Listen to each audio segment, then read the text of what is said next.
지난달에는 카라바지오 영화와 전시가 열려서 거기 맞춰서 부랴부랴 이탈리아를 잠깐 다녀왔는데 이번 달엔 다시 네덜란드로 돌아와서 그중에 헤이그, 데나크라고 불리는 도시로 산책을 해보겠다고 선생님이 예고를 해주셨어요. 어느 미술관을 가볼까요? 네, 오늘은 여러분들이 가장 좋아하시는 미술관 중에 하나인데요. 크지는 않지만 미술사를 좋아하시는 분들, 특히 17세기의 회화를 좋아하시는 분들은 반드시 가셔야 될 마우리츠하우스에 가볼까 합니다.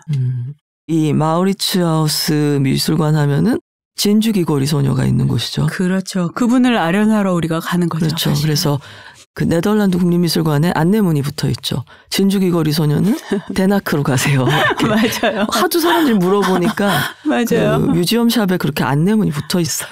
맞아요. 네. 네. 아마 페이메를 좋아하시는 분들 중에서도 네. 이 작품을 이제 가장 좋아하실 것 같아요. 소설도 있고 영화도 그렇죠. 있었고 네. 현대미술가들도 패러디도 많이 하고 너무 많이 하죠. 비디오 아트에서도 네. 예, 소재로 다루고요. 네.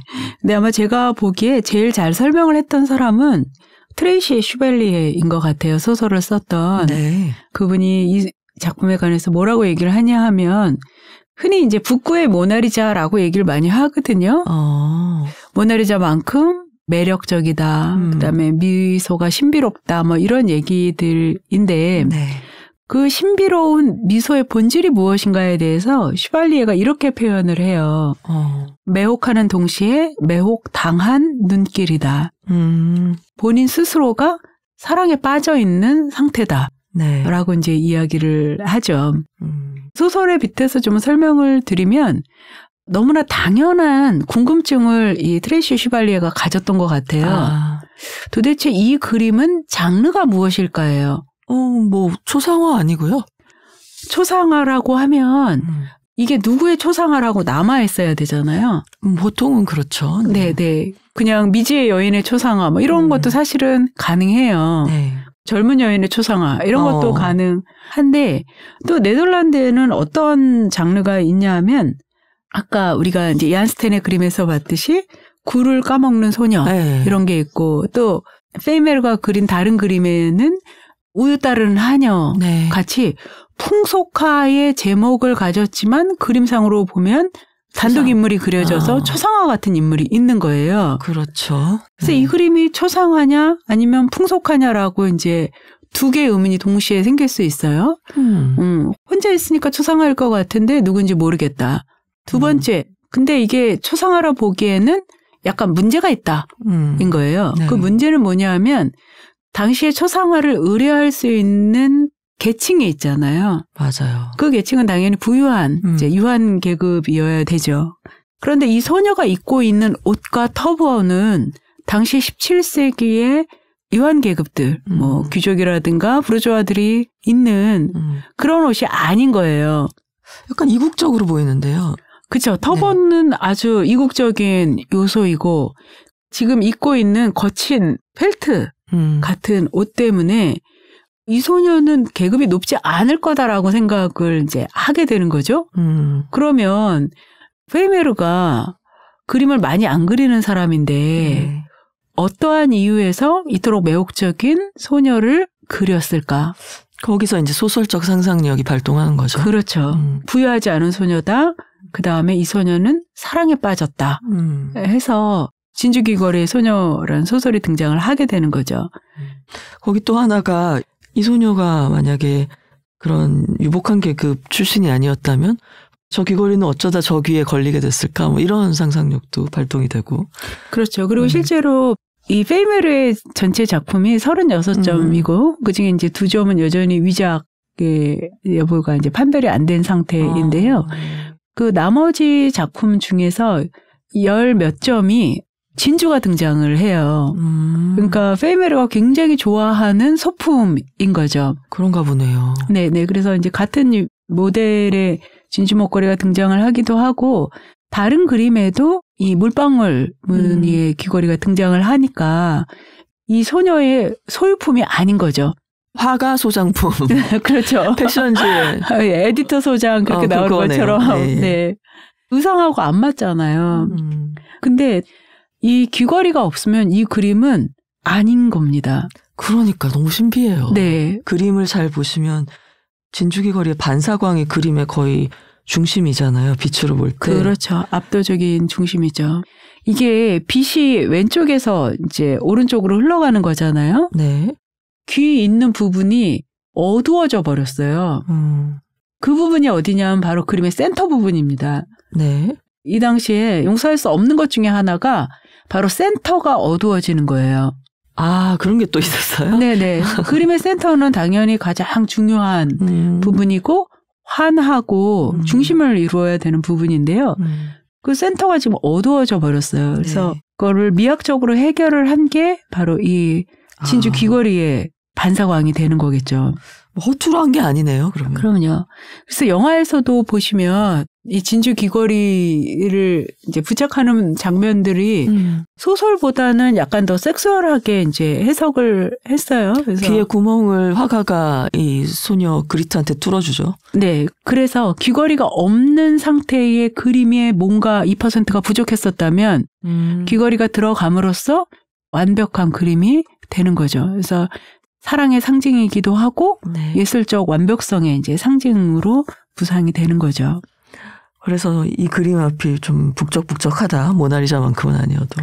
네. 그리고 실제로 가까이서 보면 그저 물감덩어리에 지나지 않거든요. 그러니까 막 금도 쫙쫙 가 있고. 네. 금도 가 있고 입술도 보면 너무 촉촉해 보이는 입술이지만 사실은 그냥 이렇게 물감을 번지듯이 칠해 놓은 거거든요. 근데 이 마른 물감이 어떻게 이렇게 생기 있고 촉촉하고 생동감이 있는 존재가 되는지 정말 마술 같은 일이죠. 사실 우리 눈에 이렇게 아주 영롱하게 보이는 진주 귀걸이도요. 가까이 가서 보시면 그냥 하얀 물감이 이렇게 쓱 올라가 있는 장면이에요. 그렇죠. 근데도 보면 너무 또 네. 고귀해 보이거든요. 네. 우리가 이제 17세기 카라바지오부터 계속 캐로스쿠로, 네. 테네브리즘, 극단적인 조명 사용법에 관해서 이제 말씀을 드렸는데요. 카라바지오로부터 페이메르까지는 이제 60년 가까이 세월이 있는 거예요. 아, 그거밖에 안 되는구나. 저는 더 떨어져 있을 것 같은 그래요? 인상이었는데. 네, 그 당시에 사람들이 부지런히 다녔기 때문에 뭐 루벤스도 이탈리아에 가서 이제 맞아요. 카라바지오를 보고 렘브란트도 파나 작가들이 그려온 그림을 보고 카라바지오를 연구를 하고 그 다음에 더 중요한 거는 뭐냐면 이때가 대항해 시대였기 때문에 광학이 계속 발전을 하고 있는 거예요. 아. 그래서 갈릴레오 갈릴레이 망원경도 네. 이때 만들어지고 현미경도 만들어지고 맞아요. 그리고 그 광학의 사용이 미술에 적용이 된 게 바로 카메라 옵스큐라입니다. 네. 진주귀걸이의 소녀에 적용된 아주 극단적인 명암 대조는 나안으로는 보이지 않는 빛인 거예요. 아. 그래서 이 검은 배경, 도대체 모든 방의 배경을 지워버리고 네. 까맣게 된 이 공간은 뭘 의미하는가. 딴 그림은 안 그렇잖아요. 네, 네. 뒤에 그쵸. 배경이랑 살림도 많고. 그렇죠. 그래서 마치 자연광이 들어온 것처럼 자연스럽게 보이지만 사실은 페이베르는 늘 카메라 옵스큐라를 사용을 하고 있었고요. 네. 카메라 옵스큐라가 페이베르 시절이 되면 방이었다가 테이블에 놓을 만한 사이즈로 이제 줄게 됩니다. 그러니까 처음에는 방 자체가 어두운 방으로 해서 그렇죠. 피사체 상이 역상으로 맺히게 만들어서 그걸 보고 그렸다면 이제 점점 그 박스가 작아져가지고 진짜 카메라만하게 테이블 위에 올려놓을 수 있는 크기가 돼서 눈을 대고서 그걸 볼 수 있었단 말이죠. 네, 이 카메라 옵스큐라가 정말 커다란 방일 때는요. 네. 한쪽 벽면에 렌즈를 달고 이제 풍경을 투과시켜서 그 풍경을 윤곽따기를 하면 네. 쉽게 이제 그림을 그리니까요. 네. 이게 사이즈가 그럼 어떻게 되냐. 방을 크게 하면 이 상이 커지잖아요.